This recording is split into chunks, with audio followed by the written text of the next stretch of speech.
옛날에 혹시 캐걸조로 알아? Z를 항상 그렸지. 신동댕동 신동입니다.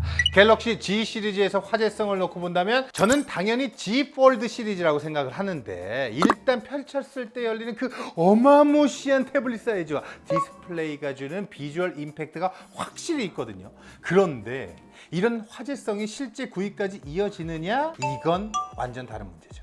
그런 의미에서 이제 벌써 4번째 시리즈를 보고 있으니까 삼성에서 머리를 잘 쓰고 있구나 이런 생각이 드는데, 갤럭시 Z 폴드 4를 펼쳤을 때 말도 안 되는 대화면으로 폴더블 스마트폰의 가장 상징적인 모델로서 역할을 하고 있다.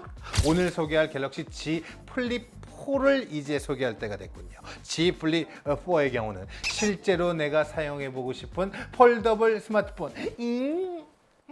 폴드는 너무 무거워. 폴드는 너무 커. 주머니에 넣고 다니기 너무 부담스러워. 진짜 내 주머니에 넣고 매일 갖고 다닐 스마트폰으로는 플립이 대세. 여성분들이 이걸 좋아하는 것 같아, 확실히. 게다가 작년에 플립 3 짜잔 경우에는 완벽하게 디자인 폰으로 자리를 잡았죠. 솔직히 폴더보다 플립이 훨씬 많이 인기가 많았어. 정말 스마트폰이라는 제품이 생겨난 이래로 이렇게 독특함을 갖고 있으면서도 남녀노소 할 거 없이 모두가 예쁘다고 말할 만한 디자인이 나온 적이 있었나? 저는 스케줄 소화하면서도 아무래도 방송인들도 자주 만나고 또 뭐 PD 아니면 뭐 카메라 감독님들 뭐 이야기할 기회도 많은데, 제가 신동댕동 하니까 다들 뭐 사기 전에 나한테 되게 많이 물어봐. 아니면 샀다고 하던가, 나 이거 신동댕동 보고 샀잖아 막 이런 얘기 많이 하더라고요. 확실히 주변에서 보이기 뭐 시작한다 뭐 이런 얘기죠. 그러니까 뭐 내 방송 잘 되고 있다, 그러니까 나 광고 많이 달라. 뭐 아무튼간 이번에 갤럭시 Z 플립 4가 공개되면서 전작의 투톤 디자인 컨셉을 그대로 유지하고, 또 커버 디스플레이 사이즈와 카메라 모듈 디자인 부분도 바뀐 부분이 없습니다. 전작과 바뀐 것 없이 똑같은 거 아니냐고 하는데, 언팩 영상에서 디테일하게 말해주지 않는 부분까지 제가 직접 이리저리 살펴보고 바뀐 점 위주로 요약을 해드릴게요. 먼저 눈에 보이는 디자인부터 한번 볼게요. 제가 확실히 말할 수 있는 게, 이게 눈으로 보는 디자인과 손으로 잡았을 때 완전히 다릅니다. 전작은 사이드가 좀 둥글둥글한 느낌인데 이번에는 완전히 이게 바뀌었죠. 좀 각진 디자인으로. 그리고 사이즈의 경우도 접었을 때 1.5mm가 줄어서 84.9mm로 안 그래도 휴대하기 좋은데 더 편하게 갖고 다닐 수 있게 되었고요. 그럼 펼쳤을 때 화면이 줄어든 거 아니야? 에잇! 펼치고 에잇! 내부 베젤 사이즈를 미묘하게 줄였습니다. 디스플레이 사이즈는 6.7인치 똑같이 유지를 했습니다. 우리한테 중요한 디스플레이 사이즈는 그대로 유지하면서 갖고 다닐 때 사이즈는 작아지는 거, 이거 완전 반가운 일이잖아. 그리고 컬러는 지금 보여드리는 보라 퍼플이 올해 메인 컬러 되겠습니다. 그 외에도 진리의 그라파이트, 핑크, 골드, 블루도 있는데 보라 퍼플 확실히 잘 나오긴 했습니다. 이뻐.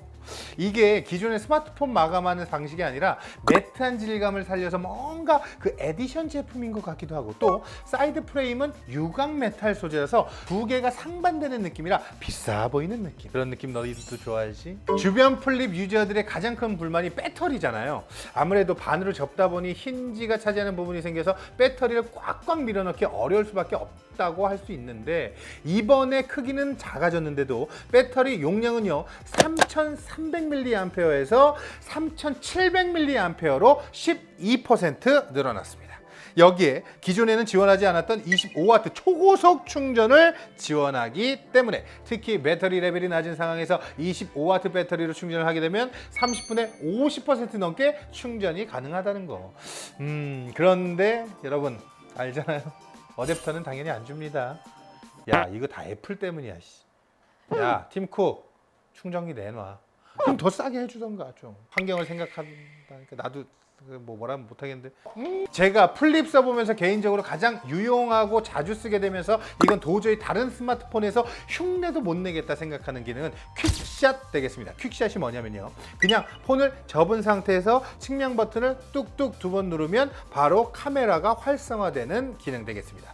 당연히 접혀져 있는 상태니까 후면 카메라가 전면을 향하게 되고, 카메라 바로 옆에 있는 커버 디스플레이가 프리뷰 역할을 하게 되죠. 자, 이게 왜 강력한 기능 기능이냐? 매년 스마트폰 카메라 좋아졌다, 저조도에 강하다, 어느 데서 찍어라 이런 말 엄청 많이 하죠. 그런데 이건 전부 후면 카메라야. 전면 카메라는 요새 디스플레이 트렌드가 베젤을 없애고 꽉꽉 채우고 있다 보니까, 그러니까 디스플레이 중간에 노치나 펀치홀처럼 구멍이 커져야 돼. 그럼 보기 흉하잖아. 짜잔. 우리 셀카 진짜 많이 찍잖아요. 대다수의 분이 아마 후면 카메라보다 셀카를 더 많이 찍지 않아?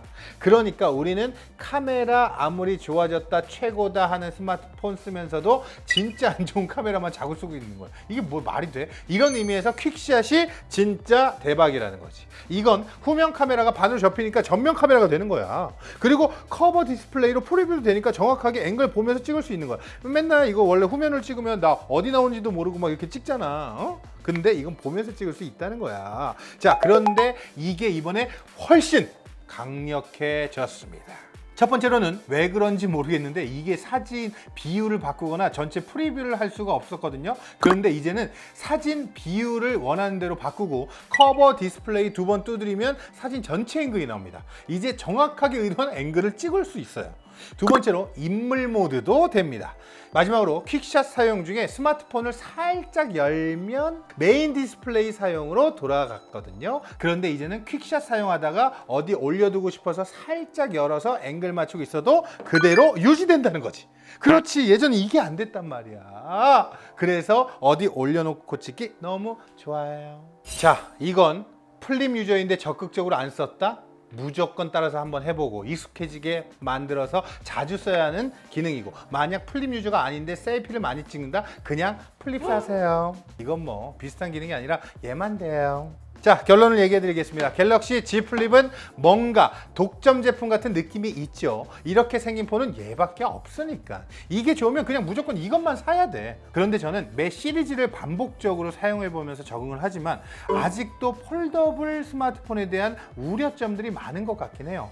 아직도 주변에서 화면 주름이 신경 쓰이는지 되게 많이 물어보고, 이거 플립 처음 나왔을 때부터 받았던 계속되는 질문, 아직도 요 가운데 어떻냐 뭐냐, 사실 써보면 신경 잘 안 쓰게 되긴 하거든. 이건 내가 뭐 삼성을 빨려고 그러는 게 아니야. 오늘 소개한 기능 중에 퀵샷 같은 경우는 정말 이렇게 생긴 플립만이 가능한 독점 기능 같은 거잖아요. 실제로 셀피 촬영에 말도 못하는 편리함과 퀄리티를 줄 수 있으니까 나에게 필요하다 느끼는 분들은 올해 구입하기 꽤 좋은 타이밍 같습니다.